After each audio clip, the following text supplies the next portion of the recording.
मान जी थोड़ा सा यहाँ पे करना इस ये बहुत रोचक आप बात बता रहे हैं, तो इसको थोड़ा सा और विस्तार से बताइए कि आप जैसे वहां गए, किस प्रकार से वहां गए, वहां कैसे द्वारपालों ने आपको रोका, और आप बता रहे हैं जैसे कि आपकी पिटाई भी हुई वहां पे। हाँ, तो किस प्रकार से, कौन से हथियारों से उन्होंने, क्या क्या देवताओं के वही हथियार हैं, इस बारे में भी थोड़ा सा बताइए। देखिए, हम सूर्य कुंड पार करके आगे बढ़े जी। तो हमें रोका गया। इतनी खतरनाक वायु चलने लगी कि हमें लगा कि हम मतलब इस परकोटे पर खड़े थे पहाड़ के, इधर भी खाई और इधर भी खाई थी। हम डोल उठे, क्योंकि बचपन में आपने देखा होगा कि जो घोड़े पर बैठते हैं जी, तो दोनों ओर पैर डाल के बैठा जाता है। तो उन पर्वत की जो किनारी थी, हम भी जब गिरने लगे तो हम भी घोड़े जैसे दोनों पैर कर दिए। अच्छा। और बैठ गए। तो इतने वायुमंडल से बर्फ के इतने बड़े बड़े गोले जो सीधे जाएंगे और एकदम टर्न होकर आपके ओर आएंगे 90 के एंगल से। अच्छा। क्योंकि साइंस हमने भी पढ़ा कि वायु मार्ग से कोई चीज ऐसी जा रही है, एकदम पलट के आपके ऊपर कैसी आएगी, ये निश्चित करती है कि कोई शक्तियां आपको पीट रही है। अच्छा, है ना। आपको सीधी आ रही, पीछे से आके फिर आपको ऐसा लगेगा भाई वो ऊपर से जाएगा ना। भाई अगर आप ट्रिग्नोमेट्री पढ़े हो, है ना, तो जो एंगल ऑफ एलिवेशन और डिप्रेशन जो चलता है, तो ऊपर से ऐसी जाएगी, ऐसी जाके नीचे जा रही है, ऊपर आके आपके ठुटी पे नहीं लगेगी। ये जो घटनाएं होती है वायु मार्ग में, ये देखने में नहीं आती चर्म चक्षु से। जब अच्छी तरीके से घायल हो गए और ऐसा लगा कि प्राणी छूट गए, तो बड़े मुश्किल से कुछ दिव्य महात्माओं ने हमको वहां से निकाल के लाए। अच्छा। जब उन्होंने हमारी रक्षा करी तो उन्होंने कहा, बच्चा ये कहाँ चले गए थे? तो हमने कहा, महाराज जी लोग बोलते हैं ऐसा वैसा, हमने भी बहुत सुना था आगे पढ़े में। तो उन्होंने हमको कहा, रुको, ऐसा नहीं जाया जाता। हम लगभग 1 महीना उनके वहां ट्रेनिंग लिए। अच्छा। और उस ट्रेनिंग को हम आपको बताते हैं कि मनुष्य शरीर के लिए क्यों देवता भी तरसते हैं। अच्छा। क्योंकि देवताओं की मुक्ति हो नहीं हो, लेकिन मनुष्य की मुक्ति सुनिश्चित है अगर वो अच्छे कर्म करता है, तो भजन करता है, ईश्वर से प्रेम करता है। इस शरीर को पाने के लिए देवता भी तरसते हैं, लेकिन यही देवता मनुष्य जो ऊपर जाता है उसको पीट के भगा देते हैं। क्योंकि हमारे शरीर में मलमूत्र भरा है, हमारा शरीर अपवित्र है। इस पहले मनुष्य को घड़ी घड़ी लगता है, अरे मैंने क्या किया, अरे मैंने ऐसा क्यों किया, मुझे क्यों रोका जा रहा है, ये सारी बातें रहती। जब हम उनके साथ सानिध्य में आए महात्माओं के, उन्होंने कहा, महाराज जी आप अडोलन क्रिया करें। ये योग उन योगियों का है जो हिमालय में आज सदियों से बैठे हैं, जिनकी उम्र का भान नहीं, जिनके पलके कितनी बड़ी किसी को भान नहीं। ये हमारा आध्यात्मिक योग है। देखिए दर्शकों, यहाँ पे भी बहुत बड़ा खुलासा हो रहा है। आप देखिए कि महंत जी ने खास तौर पे कहा कि अडोलन क्रिया एक ऐसी क्रिया जो हिमालय के साधु जो साधनारत है वही करते हैं। ये हम और आप जैसे केवल प्राणायाम या जिसको बोलते हैं अनुलोम विलोम वाला योग नहीं है। मैं आपको फिर बता दूं, ये विशेष क्रिया है और इसे आप बिल्कुल ध्यान लगा के सुनिए। हो सकता है महंत जी के सानिध्य से, महंत जी के कहने से हम लोगों के ज्ञान चक्षु कुछ थोड़े बहुत खुले और हम जो वास्तविकता है उससे परिचित हो। तो महंत जी, आपने अडोलन क्रिया के बारे में बताया, उसके बारे में कुछ विस्तार से बताइए। देखिए, आप इसको वैज्ञानिक नजर से देखिए जी, कि सबसे पहले ये बताया जाता है कि बच्चा ये अन्न को त्याग दो। अब अन्न को त्याग दो तो बहुत ही मुश्किल होता है, परंतु जो तपस्वी साधु है वो जानते हैं कि मनुष्य 21 से 27 दिन तक आराम से सर्वाइव कर लेता है। ये साइंटिफिक प्रूफ भी है। तो हमने इस चीज को स्वीकार किया। 3 दिन तक तो बड़ा तकलीफ लगा अन्न को। अच्छा, हालांकि वहां क्या है कि ऑक्सीजन कम होने से आपका फूड इंटेक बहुत कम हो जाता है। अच्छा। मतलब मैक्सिमम आप देखें तो 2 बिस्किट पे भी आप दिन निकाल सकते हैं। अच्छा। इतना कम आपका आहार हो जाता है, जो ज्यादा कठिनाई नहीं आती वहां रहने पर। और धीरे धीरे धीरे आपके, जैसे साधु जबान में कहते हैं कि आपके जो इमरजेंसी द्वार है मल और मूत्र के, ये द्वार का उपयोग न करें। अच्छा। सबसे पहला योग ये होता है कि आपके अपनी बॉडी और इंद्रियों पे ऐसा कंट्रोल हो जाए कि अन्न आपको लेना न पड़े और सिर्फ एनर्जी मेंटेन करने के लिए, तपस्या करने के लिए आपको केवल एक लिक्विड जड़ी बूटी का मिलता है, वो साधु लोग देते हैं, वहां मिलती है ना। उसको केवल जरा सा आप 50 ml 50 ml के लगभग आप केवल ले लें और अपना ध्यान में उसको कंज्यूम कर लें, उसको वापर लें। अच्छा। ताकि आपको इमरजेंसी द्वार मलमूत्र जाने की कहीं जरूरत न पड़े। जब आप इसको 21 दिन पूरी प्रैक्टिस कर लेते हैं कि आपका मलमूत्र का द्वार की जरूरत नहीं है, आप उतना ही इंटेक कर रहे हैं जितना कंज्यूम आप अपने तपस्या के लिए कर रहे हैं। ये सबसे बड़ा आपका बैलेंस होता है बॉडी का जी, कि आपके शरीर में कहीं पर भी बाल मात्र भी अन्न का कोई वो न रहे और सिर्फ आपका शरीर एक गुब्बारे की तरह बन जाता है। अच्छा। अब आप यहाँ से शुरू करें अड़ोलन क्रिया। जब आपने चेक कर लिया कि 8-15 दिन हमारे शरीर में कहीं पर भी अन्न चिपका इंटेस्टाइन में नहीं है, पूरा स्वच्छ हो चुका है, स्वच्छता से धुल चुका है, जड़ी बूटी का सेवन हो चुका है, आप अपने द्वार की आवश्यकता आपको नहीं पड़ रही है, उस अवस्था में वो लोग भी देखते हैं कि अब आपको जरूरत नहीं है, तो आपकी 2 उंगली जोड़िए, जैसे आप देख सकते हैं 2 उंगली, इसको आपकी नाभि के ऊपर रखिए और नाभि के चारों ओर क्लॉकवाइज उसको घुमाइए 100 and 200 टाइम्स। अच्छा। फास्ट उसको घुमाइए। आप देखेंगे कि घर्षण से, फ्रिक्शन से एक हीट प्रोड्यूस होती है आपके स्किन पर। अच्छा। ये स्किन पर एक रिंग टाइप निशान आता है।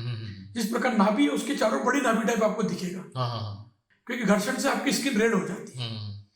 ये सब साइंटिफिक बता रहे हैं हम आपको, ये होगा।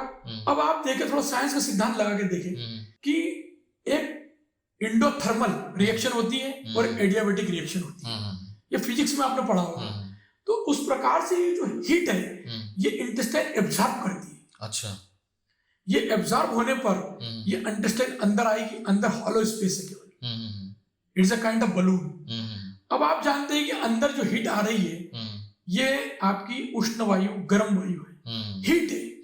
हीट मीन्स अब इंटेस्टाइन में केवल घर्षण से हीट आ रही है, ये हीट गर्म ही रहेगी। अब गर्म वायु का क्या सिद्धांत है कि वो जमीन से ऊपर उठती है। बिल्कुल ठीक है, यहां तक समझ लिया। अब इसको वहां के योगी आपको आगे की क्रिया सिखाते हैं कि महाराज जी इंद्रियों के द्वार बंद कर ले। अच्छा। कान को अंदर, श्वास को रोकना, आंखों को बंद करना और गले को यहाँ पर कंठ को अवरुद्ध करना। मतलब गर्दन आपकी ऐसी आ जाएगी नीचे की, ठुड्डी नीचे आएगी। अच्छा। ये इस पोजीशन पे, और सब रोक के इसको कड़क करना बस। और ये हीट जो है यहाँ रुकना चाहिए आपकी। अच्छा। फिर दोबारा भरने को बोलते हो, है ना। जब आप सेकंड टाइम हीट करेंगे तो क्या होता है कि हीट कंटिन्यूस आपकी आने लग गई अंदर, बाहर से अंदर आने लग गई। ये हीट धीरे धीरे धीरे उठेगी और यहाँ आके रुकेगी। जैसे ही रुकेगी तो वो आपने अपने द्वार सब, नाक कान सब बंद कर दिए।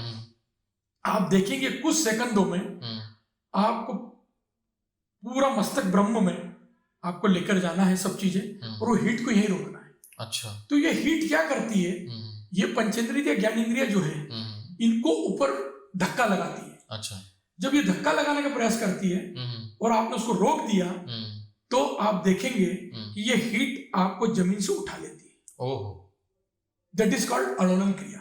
अच्छा, जमीन से ऊपर हो जाएगा, जमीन से आप ऊपर हो जाएंगे। It's all scientific. ये साइंस हमारे ऋषि मुनि वर्षों वर्षों युगों पुराना जानते हैं, है ना। जब इसको हमने करा, अनुभव किया, देखा, हम समझ गए तो हमारा गर्म वायु है जो ऊपर की ओर उठती है और शरीर को उठा रही है। दैट्स ऑल, सिंपल फंडा है। परंतु इसको करना कितना कठिन है जरा ये तो देखो। हमने बहुत सरल भाषा में बोला क्योंकि हम उस मार्ग से गए हैं, अनुभव किए हैं। अब आप जितने भी लोगों के लेक्चर सुनेंगे सब पुस्तक पढ़ के सुनाएंगे जी। ये परीक्षा में आपको पास होना पड़ेगा, तभी आप देवताओं के मार्ग पे जा सकते हैं। तो ये पात्रता है आपकी। आप स्वयं भी जमीन से ऊपर उठे थे, जिसे कहा जाता है कि हवा में तैरने वाली बात कही जाती है। हाँ, तो बिल्कुल। तो इसमें 20-22 सेकंड तक हम भी ऊपर हवा में रहे। महात्माओं ने कहा कि बालक तुम उठ गए हो, अब तुम्हारी पात्रता है और ब्रह्मचर्य के पालन आप करते आए हो। हमारा शरीर शिथिल हो गया, उम्र उनकी ज्यादा थी, तो अब आप जा सकते हैं, अपने इष्ट का सुमिरन करते हुए निकल जाइए। वहां पर जहां पर से धर्मराज गए थे, उसकी सीढ़ी के साइड में एक गुफा बनी है। अच्छा। वो सिद्धों की गुफा है और वहां हम 3 रात रुके। अच्छा, उस गुफा में रुके। अच्छा। विष्णु कुंड में स्नान भी किए। विष्णु कुंड में जनरली इतना पानी रहता है 1.5 फुट का। अच्छा। है ना, शंख के आकार का कुंड है, उसको कमंडल से फोड़ा तो पानी निकला पीने योग्य, बस इतना ही था। अब तीसरे चौथे दिन के बाद एकांत में आदमी क्या करेगा, और वहां से हम काफी विचार किए। हमें भी कुछ गुरु महाराज का एक वाक्य याद आया कि संसार की सृष्टि में एक ही चीज रम रही है, वो है रा और म, 2 अक्षर। क्या बात है। तो हमने वहां पर गुटका रामचरितमानस लेकर गए थे, 16 घंटे में अखंड रामायण पाठ किए एक आसन पर बैठ के, और चमत्कार ऐसा हुआ कि जो कुंड में 1.5 फुट इतना सा पानी रहता है, वो 4.5 फुट का पानी हो गया। क्या बात है। दर्शकों ये देखिए कि महंत जी ये बता रहे हैं कि किस प्रकार से रामचरितमानस का वहां पे पाठ करने पर 16 घंटे लगातार एक ही आसन पर जब पाठ किया महंत जी ने, तो पानी अपने आप बढ़ने लगा। जो पानी पहले कुछ भी नहीं था, वो पानी अपने आप बढ़ने लगा, और वहां की कई चमत्कारिक चीजें महंत जी के पास है। तो महंत जी, आपने कौन कौन से देवताओं के दर्शन किए वहां? ये हम नहीं बोल सकते जी, ये मर्यादा के तहत, तो ये मर्यादा के तहत है यहाँ, ये हम नहीं बोल सकते जी। बहुत सी चीजें हैं, देखो बहुत सी चीज अनुभूति के विषय भी होते हैं, जी जी, है ना। कुछ अनुभव और अनुभूति सार्वजनिक नहीं की जाती। अच्छा, हम उतना बता सकते हैं कि हम हिमालय 33 साल से जा रहे हैं गुरुओं के साथ, जब चड्डी पहनते थे छोटे से, नंगे पैर भी घूमे हैं। हम उन स्थानों को जानते हैं आज भी कि जहां पर व्यक्ति कोई चैलेंज की बात करे, हम उसको कह देते कि तेरे माँ बाप से लिखवा के ला, पहले लिखवा के ला। सही है, बिल्कुल सही, कि तू पैदा हुआ कि नहीं इस धरती पे, यही सबूत नहीं मिलेगा। हम इस लोक से कहाँ लोक पे पहुंच जाओगे इसकी भी कोई गारंटी नहीं। ऐसे भी स्थान हिमालय में मौजूद है। क्या बात। हम सब स्थान देखे हैं, रहे हैं, अनुभूति किए हैं। बस इतना ही बोल सकते हैं कि ज्यादा डिटेल में आप पूछेंगे तो हम कह सकते हैं कि आप में दम हो तो चले। तो देखिए महंत जी ने पूरा कच्चा चिट्ठा खोल के रख दिया है कि किस प्रकार से आज के युवाओं को इंटरनेट और बाकी सब चीजों ने जिसको उसे भ्रमित करके रखा है, उन्हें पता नहीं कि असली ज्ञान क्या है। महंत बालकदास जी महाराज हमारे पास आज मौजूद है। ये हमारा सौभाग्य है कि उन्होंने पिछले 33 सालों से हिमालय में बिताए हैं, और ये कोई किताबी ज्ञान नहीं है, ये कोई पढ़ा हुआ पुराणों का इसका ज्ञान नहीं, ये स्वयं अनुभूति उनको आई है, स्वयं जाके आए हैं और अभी भी लगातार जाते रहते हैं। तो आप में से कई दर्शक ऐसे होंगे जो प्रमाण मांगेंगे, निश्चित रूप से मांगोगे आप प्रमाण कि भाई ये किस प्रकार से है, तो हम प्रमाण भी देंगे। आप जाना चाहते हैं तो पंडित जी के साथ, महंत जी के साथ आप बिल्कुल जा सकते हैं। महंत बालकदास जी महाराज का जो ठिकाना है वो बद्रीनाथ में भी है, और वे मध्य प्रदेश में इंदौर में भी मौजूद रहते हैं, और कुछ समय तक रेवा खंड में स्थित कुछ आश्रमों में भी जाते रहते हैं।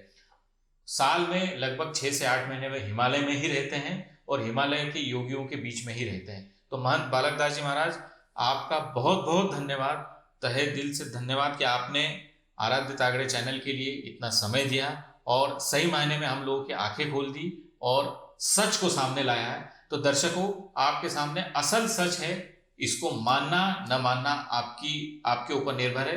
पर अगर आप मानते हैं, सनातन धर्म में विश्वास रखते हैं, प्रभु श्री राम में विश्वास रखते हैं, हनुमान बाबा में विश्वास रखते हैं, तो महंत बालकदास जी महाराज ने जो कहा है वो 200% सही है।